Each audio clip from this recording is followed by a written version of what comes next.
Tu t'es déjà demandé pourquoi dire non pouvait être si difficile, ou mieux encore, pourquoi chaque fois que tu dis non, tu ressens à la fois du soulagement et de la peur. Dans cette vidéo, je vais te montrer comment chaque non que tu prononces t'approche un peu plus de la liberté. Non seulement tu vas découvrir le pouvoir caché derrière ce simple mot, mais je vais aussi partager avec toi des expériences personnelles qui, je l'espère, te permettront de te retrouver dans mes histoires. Imagine ça à la fin de cette vidéo, tu comprendras que chaque non est en réalité un oui à toi-même et à tes véritables aspirations. Chapitre 1. Mon premier non, le début d'une nouvelle vision. Je me souviens encore du premier non qui a changé ma vie. C'était un moment crucial. J'avais cette opportunité devant moi, quelque chose qui semblait parfait aux yeux de tout le monde. Mais au fond, je savais que ce n'était pas aligné avec ce que je voulais vraiment. Dire non ce jour-là a été l'une des décisions les plus difficiles que j'ai prises. Mais dès l'instant où j'ai prononcé ce mot, j'ai senti un poids se lever de mes épaules.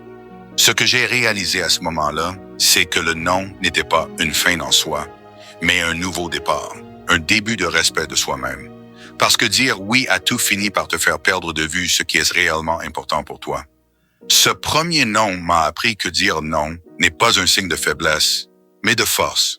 Comme le disait Épictète, ce ne sont pas les événements qui nous bouleversent, mais notre façon de les voir.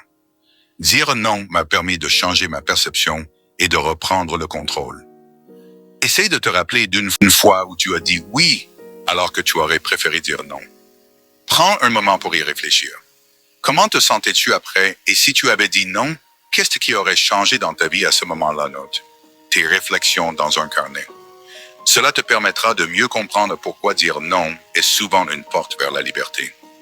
Et si je te disais que dire non est l'une des meilleures choses que tu puisses faire pour toi-même, ce n'est pas seulement un acte de refus, c'est une manière de te réaffirmer et de protéger ton espace personnel.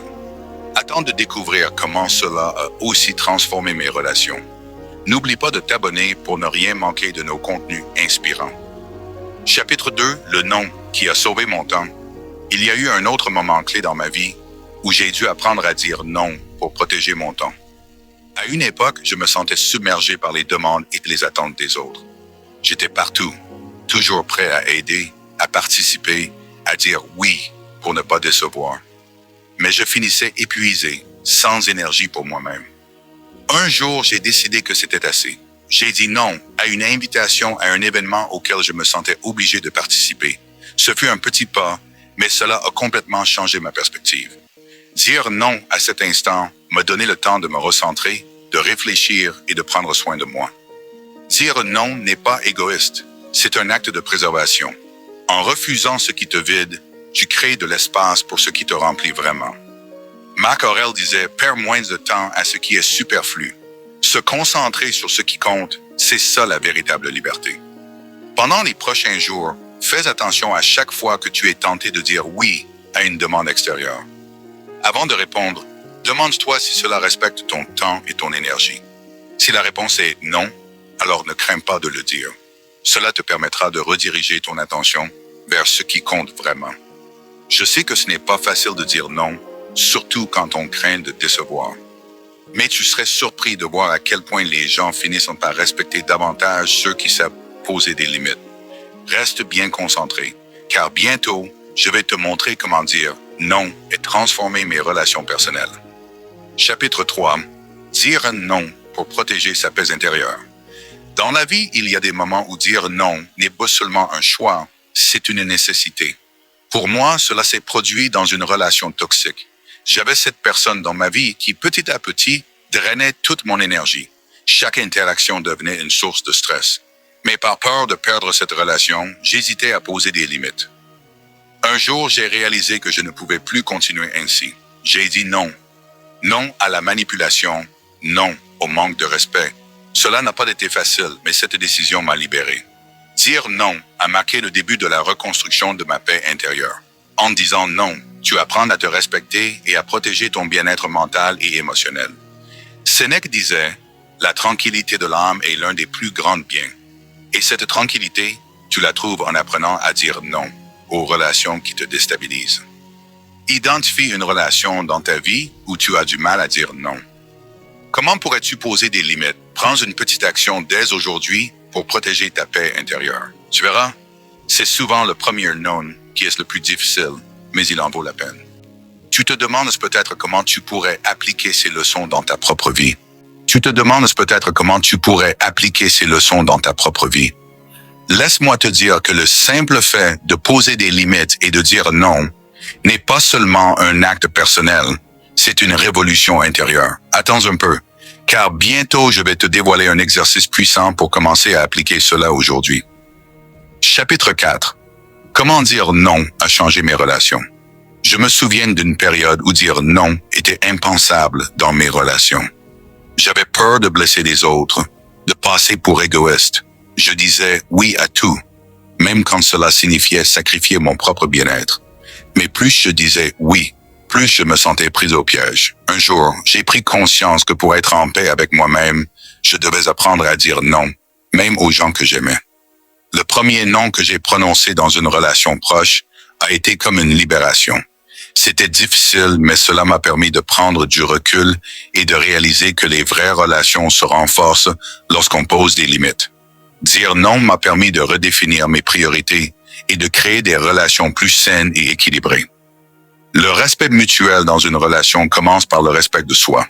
Lorsque tu apprends à dire non, tu donnes aux autres l'opportunité de te comprendre et de te respecter davantage. Comme le dit Marc Aurèle, l'âme devient ce que tu en fais. Garde-la libre, forte et pure, même au milieu des tempêtes.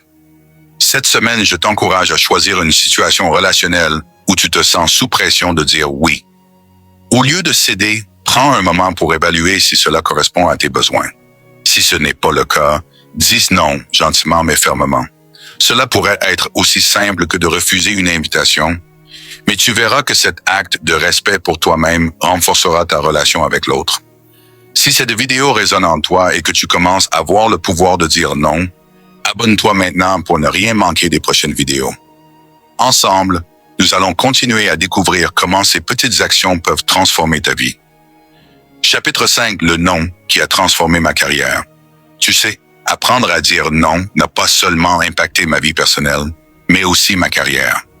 À une époque, j'étais constamment sollicité pour de nouvelles opportunités. C'était excitant au début, mais rapidement, j'ai réalisé que dire oui à tout ne me laissait plus de temps pour ce qui comptait vraiment mes projets à long terme, mes objectifs personnels. Un jour, j'ai décidé que cela devait changer. J'ai commencé à dire non aux engagements qui ne m'apportaient rien en retour, qui détournaient mon attention de mes véritables aspirations. Ce changement a été radical. J'ai vu ma productivité augmenter et mes projets personnels ont enfin décollé. Apprendre à dire non dans ta carrière te permet de te concentrer sur ce qui compte vraiment. Sénèque a dit « Il n'est pas d'homme plus libre que celui qui est maître de lui-même ». Dans ta carrière, dire non te permet de devenir le maître de ton temps et de ton énergie. Choisis une opportunité ou un engagement professionnel qui te semble plus pesant qu'épanouissant. Prends la décision de dire non, même si cela semble difficile. Cela t'offrira l'espace mental et physique pour te concentrer sur ce qui a vraiment de la valeur pour toi. Si tu te reconnais dans ce parcours et que tu veux aller plus loin dans cette quête de liberté personnelle, je t'invite à liker cette vidéo et à t'abonner à la chaîne. Il est temps de prendre en main ta vie et de dire oui à ce qui compte vraiment. Chapitre 6, le non qui m'a libéré financièrement. Pour moi, l'un des plus grands non que j'ai dû dire concernait mes finances. Il fut un temps où je dépensais sans réfléchir, où je disais oui à chaque opportunité de dépenser. Cela me menait vers un gouffre financier et je ne m'en rendais même pas compte.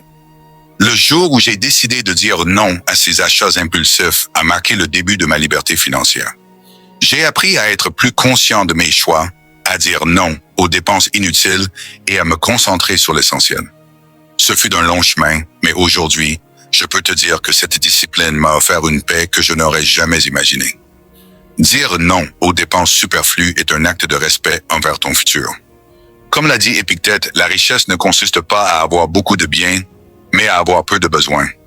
En apprenant à dire non financièrement, tu te rapproches de la véritable liberté.